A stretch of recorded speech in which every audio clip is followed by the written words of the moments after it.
Bonjour à toutes et à tous, merci de nous être fidèles sur Monaco Info. Voici les grands titres de cette nouvelle édition. Nous nous rendrons tout d'abord à Marseille où s'est rendu ce week-end le premier sommet des présidents de Parlement européens. Laurent Nouvion, le président du Conseil national, y assistait, vous l'entendrez dans cette édition. Nous reviendrons également sur les 5e tables rondes de la création d'entreprises organisées par la Jeune Chambre économique de Monaco. À la Galerie L'Entrepôt, l'exposition Book Talks de l'artiste coréen Yoonmo Han. Retour sur l'avant-dernier week-end de concert de l'édition 2013 du Printemps des Arts avec notamment une soirée africaine.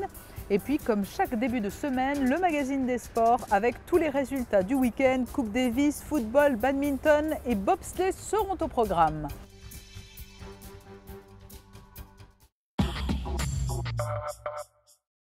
Et pour débuter ce journal, donc un sommet historique puisque le premier du genre. À Marseille se sont réunis dimanche les présidents des parlements européens, membres de l'Union pour la Méditerranée. Ce sommet extraordinaire s'est tenu en présence de 43 présidents de parlement, dont le président du Conseil national monégasque, Laurent Nouvion. Nous l'écoutons. Il m'a paru important, en plein accord avec Jean-Charles Alavena, notre président pour la Commission des Affaires extérieures, qu'un programme Erasmus Méditerranée puisse voir le jour. Il y a un problème pratique avec les visas et l'obtention des visas dans tous ces pays méditerranéens. Donc à notre petit stade, j'espère que nous pourrons faire avancer le processus. Et dès la semaine prochaine, M. Alavena se joindra à la délégation à Bruxelles pour l'Union pour la Méditerranée pour signer la déclaration commune remaniée avec les différentes demandes de modification aujourd'hui. C'est ma première participation où je représente la Haute Assemblée, j'en suis très fier.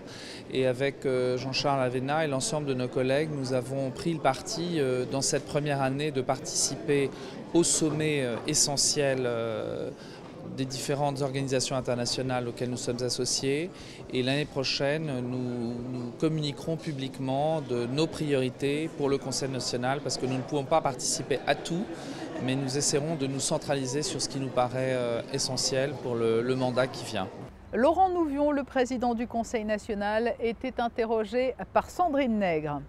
La Jeune Chambre économique de Monaco vient d'organiser ses 5e tables rondes de la création d'entreprises. De nombreux acteurs économiques de la Principauté y ont participé. Cet événement a pour but d'encourager l'entrepreneuriat en Principauté. Le reportage de Vanessa Dessy. Il n'est pas toujours facile de créer son entreprise. Aussi, la 5e table ronde de la création d'entreprises aura permis de rencontrer des acteurs clés de l'économie monégasque, d'obtenir des informations et de faire avancer tout simplement son projet. Les tables rondes permettent à des jeunes porteurs de projets de pouvoir rencontrer différents intervenants dans les domaines fiscaux, emploi, immobilier, des aides à pouvoir venir à Monaco, de pouvoir ainsi prendre des renseignements pour pouvoir mûrir leurs projets. Rattaché à la direction de l'expansion économique, Monaco Welcome and Business Office est un véritable point d'entrée des particuliers et des professionnels qui souhaitent s'installer en Principauté. C'est donc tout naturellement que ce service participait à cette table ronde. Les actions de la Jeune Chambre à Monaco sont importantes dans le domaine. Ils ont dû expliquer par ailleurs une série de séances de formation sur des thèmes bien précis, utiles. C'est vrai qu'aujourd'hui, créer une entreprise, quel que soit l'âge d'ailleurs, est un réel challenge personnel et professionnel. Et je crois aujourd'hui que ce que met en place la Jeune Chambre avec l'ensemble des partenaires du privé comme de l'administration est capital pour déjà, disons, un démarrage réussi. La Jeune Chambre économique est à l'initiative de cet échange. L'une des vocations premières de la JCI, c'est justement d'encourager la création d'entreprises. La Jeune Chambre, en fait, c'est une association qui accueille des actifs de 18 à 40 ans qui veulent partager des activités et faire en sorte de promouvoir l'entrepreneuriat, l'activité ou d'autres différents domaines pour les actifs. Donc en l'occurrence des actifs qui travaillent à Monaco, la Jeune Chambre à Monaco, c'est des actifs qui soit sont monégasques ou soit travaillent à Monaco. et qui mûrissent des projets. La Jeune Chambre donc, a des initiatives, des projets qu'elle organise tout au long de l'année, donc depuis 50 ans, parce qu'aujourd'hui la Jeune Chambre de Monaco, cette année fête ses 50 ans, donc à la fin de l'année il y aura un gala. Et la Jeune Chambre, on ne le sait pas, mais fait des projets, des dossiers, qui, par exemple, la No Finish Line est une invention de la Jeune Chambre qui a été initiée par la Jeune Chambre il y a une douzaine d'années, après qui est devenue tombée dans le domaine public. Le fait que la boulevard Princesse Caroline devienne piéton, c'est la même chose. Le covoiturage, il y a différents exemples qui font que la Jeune Chambre participe à l'activité de Monaco sous différentes manières et après transmettre ses projets et ses dossiers aux mains d'autres organisations. Voilà, tout simplement. La Jeune Chambre économique de Monaco a également lancé sa 18e édition du concours de création d'entreprises. Le jury est composé d'entrepreneurs monégasques et de représentants des autorités gouvernementales. Les noms des lauréats seront révélés au public en fin d'année, à la clé des prix qui permettront d'aider les jeunes entrepreneurs à s'installer. La nouvelle exposition de la galerie L'Entrepôt jusqu'au 26 avril. Vous pourrez découvrir rue de Milo les œuvres de l'artiste coréen Yoon Mo-han. L'exposition s'intitule Bookstock. Christina Thomel vous en livre un avant-goût. Le livre nous parle, c'est le message qu'a souhaité faire passer l'artiste Yoon Mo-han, de passage pour la toute première fois en principauté. Et c'est à la galerie L'Entrepôt que l'artiste coréen a choisi de dévoiler son art. Face à la montée du virtuel, une trentaine d'œuvres vient au secours du livre. Ce plaidoyer artistique fait écho à la vie personnelle de l'artiste qui travaille et organise depuis 2 ans des workshops et des expositions avec des enfants handicapés à Séoul. Grâce au livre, on partage des idées, on rencontre des personnes. Les livres sont l'expression d'un individu et de l'imagination. Moi, ce que j'aime, c'est le moyen de communication entre les gens à travers le monde. Ces livres que j'utilise dans mes œuvres sont les symboles d'architecture, par exemple le Taj Mahal, un palais comme celui de Monaco. Il y a de la communication entre les gens et j'essaie de créer l'harmonie avec les livres. Représenter un livre, c'est peut-être représenter l'esprit des gens. Descartes disait « Lire un bon livre, c'est parler avec les meilleures personnes du passé ». On reste dans le domaine culturel avec l'édition 2013 du Printemps des Arts, plusieurs temps forts avec notamment une très belle nuit africaine, le récit de José Sacré. C'est une occasion qui s'ouvre là devant nous. Directeur du Printemps des Arts de Monte-Carlo, Marc Monet a eu la très belle idée, une de plus, de proposer au public une nuit du Congo en invitant un orchestre surprenant, l'Orchestre symphonique kimbanguiste de Kinshasa, composé de musiciens amateurs et dirigé par Armand Diandjenda. Pilote de ligne, Armand Diandjenda a quitté son emploi parce qu'un avion dont il devait prendre les commandes s'est crashé au milieu de la forêt équatoriale. Cet accident fut pour lui comme une révélation. Déjà musicien instrumentiste passionné, il a entrepris une formation de chef d'orchestre pour prendre la direction de l'Orchestre symphonique kimbanguiste, et cela dans un quartier déshérité de l'une des villes les plus pauvres du monde, Kinshasa. C'est mon père qui m'avait demandé d'ouvrir mes portes à tous ceux-là qui avaient envie de partager cette passion musicale. Et il faut reconnaître que les gens, ceux qui sont venus à mes côtés, ils étaient d'abord passionnés de la musique. Et ensemble avec eux, on s'est lancé dans ces travaux d'abord très passionnants parce qu'on était vraiment à la découverte. C'était vraiment une aventure auquel tous les musiciens se sont vraiment accrochés pour arriver aujourd'hui ici à Monaco. Donc c'est vraiment un engagement collectif, c'est vraiment une envie de travail collectif, c'est cette envie de vouloir apporter quelque chose de nouveau, de vouloir faire quelque chose qui ne serait pas un travail individuel mais un travail collectif. Les musiciens de l'orchestre symphonique kimbanguiste, tous amateurs et autodidactes, exercent des professions aussi diverses que vendeurs de fleurs, taxis, menuisiers, peintres en bâtiment ou carrossiers, ce qui est bien utile lorsqu'il s'agit de remplacer les cordes d'un violon par du fil à pêche, réparer un trombone ou une trompette à partir de l'enjoliveur d'une voiture. Touchés par cette aventure musicale et humaine extraordinaire, des musiciens de l'Orchestre Philharmonique de Monte-Carlo spontanément sont venus les soutenir, remplacer 1 ou 2 pupitres défaillants et leur offrir un archet, un piccolo et même un violon. J'ai eu l'occasion tout à l'heure de leur remettre un instrument, un violon que je leur offre, violon, archet, l'étui, le kit complet si je puis dire, qui va permettre éventuellement à un des leurs soit de changer et de jouer sur cet instrument. Je sais qu'ils ont peu de fournitures au niveau des instruments eux-mêmes, de la lutherie, des cordes, etc. Donc je pense que là, ça va les aider, peut-être une nouvelle vocation, qui sait. Voilà. Donc il s'agissait d'un instrument que j'avais chez moi, que je ne jouais plus depuis un certain temps. Et je me suis dit l'autre jour, tiens, mais voyons, bien sûr, il faut l'offrir à ceux qui en ont vraiment besoin et qui attendent après des instruments.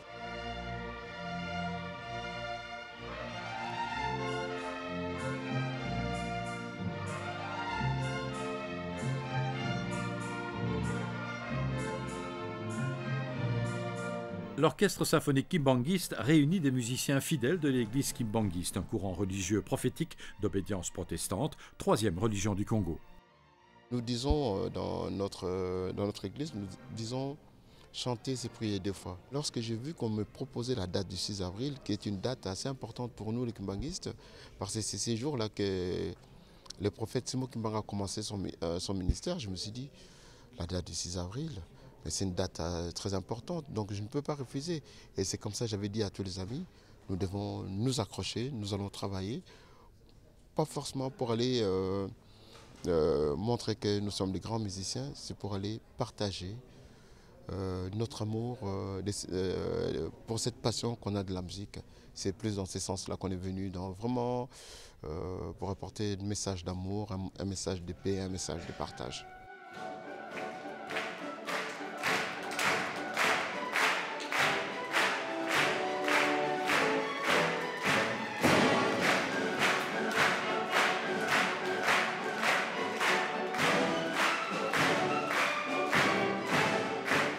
Le public a fait une véritable ovation debout à ces merveilleux musiciens.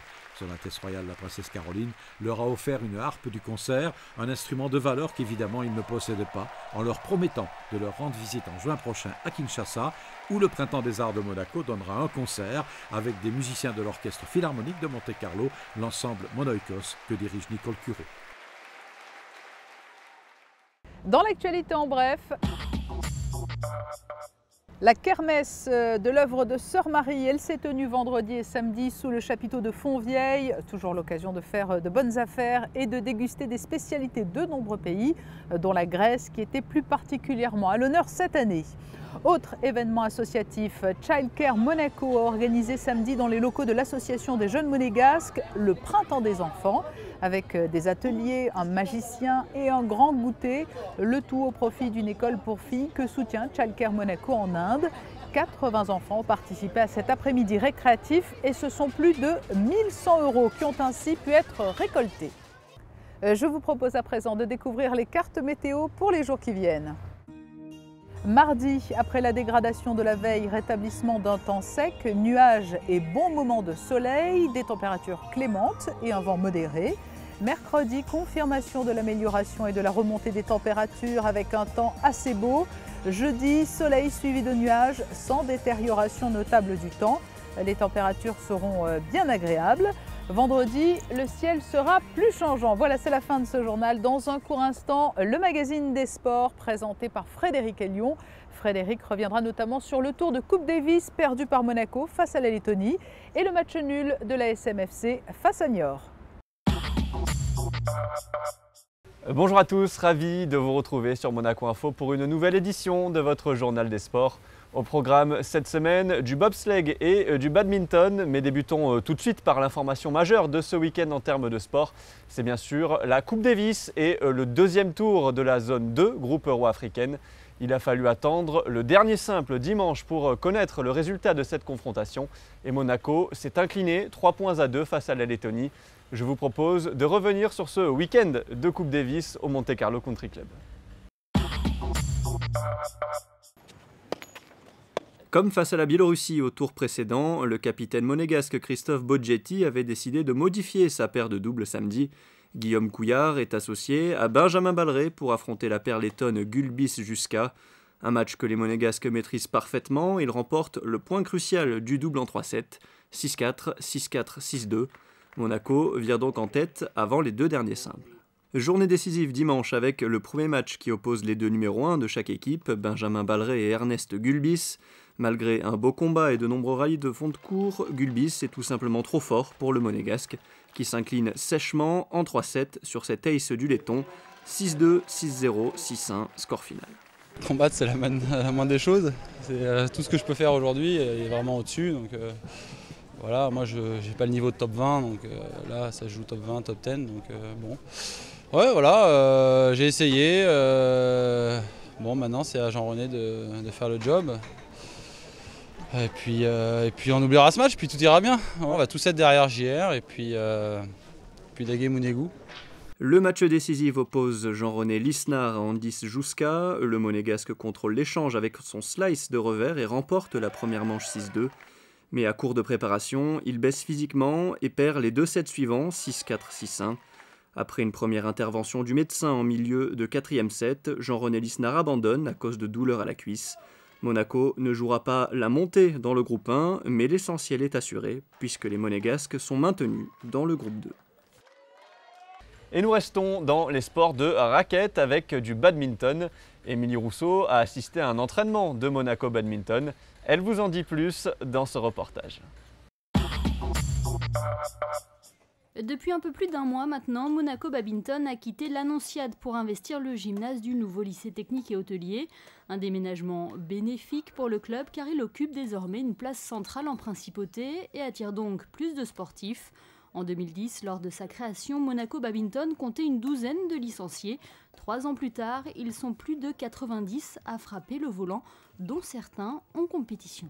On a une équipe compétition qui s'est inscrite en interclub, en division 4. On est premier de poule et on sort directement en quart de finale. C'est plutôt de bon augure pour l'avenir du club, toutes ces inscriptions déjà et puis ce parcours en championnat. Oui, et puis ça crée une très bonne dynamique. Les gens sont tous solidaires, ils jouent tous ensemble là et c'est vraiment ce qui est le plus important.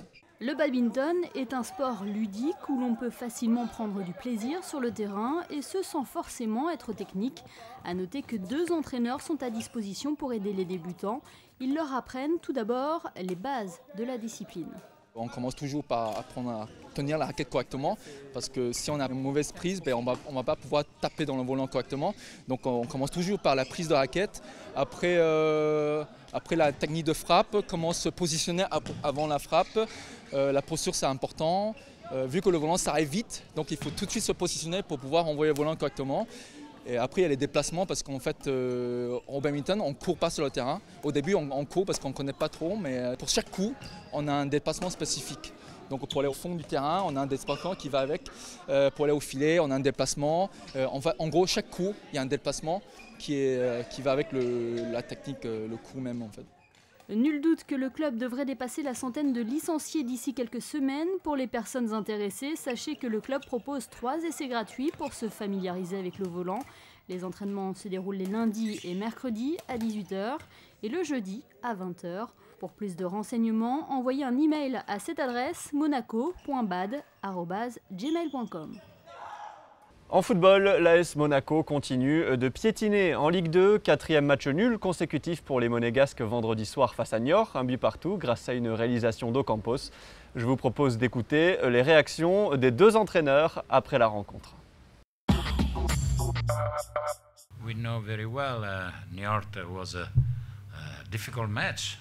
On savait que ça allait être un match difficile parce qu'ils jouent très défensif. Ils ont réalisé 14 matchs nuls depuis le début du championnat.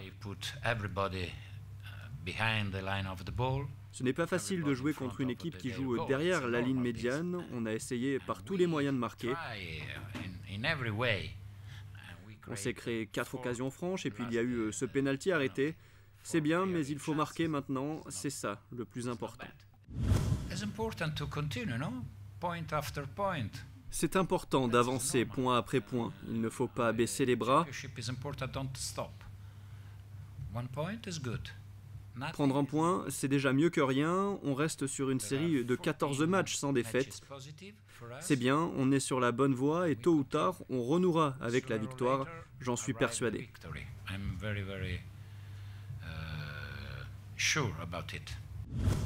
C'est un bon résultat déjà, parce que venir faire match nul à Monaco pour une équipe classer 15e, c'est toujours un bon résultat. Après la partie, on a souffert, on s'attendait à souffrir, on a souffert.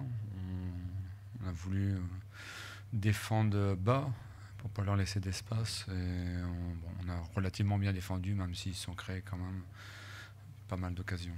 On s'en sort bien, je dirais. Après tous les joueurs ont été chercher ce point qui sera certainement très important en fin de saison. Je pense qu'on ne peut pas nous enlever notre courage, notre discipline et le mérite. On revient ce soir à tous ceux qui ont participé à la rencontre. Et place maintenant à vos résultats sportifs du week-end. En tennis de table, Monaco s'est incliné 11-3 face à Schiltigheim, une défaite qui n'a pas de conséquences pour les Monégasques déjà assurés de leur maintien en National 2 avant leur dernière rencontre à Rambouillet le 20 avril. En basket, notez la belle victoire de Monaco face à Souffelwersheim 72-55 samedi. La SM ne pointe plus qu'à une victoire du deuxième Vichy à 4 journées du terme de la saison régulière. En volley, les Monégasques continuent leur parcours sans faute. Déjà assurés de jouer en National 2 l'an prochain, ils sont allés l'emporter sur le parquet de l'Entente Forésienne, 3-7-0 dimanche. 16e victoire d'affilée pour la SM en National 3. Et enfin, en handball, Monaco a dominé Weuden 33-27 dimanche. La SM reste leader et accentue son avance puisque Frontignan pointe désormais à 5 longueurs. Et direction la Savoie pour terminer ce journal. L'équipe de Monaco de bobsleigh a passé une semaine à La Plagne pour un stage de fin de saison. Une équipe de Monaco Info était sur place. Voyez ce reportage.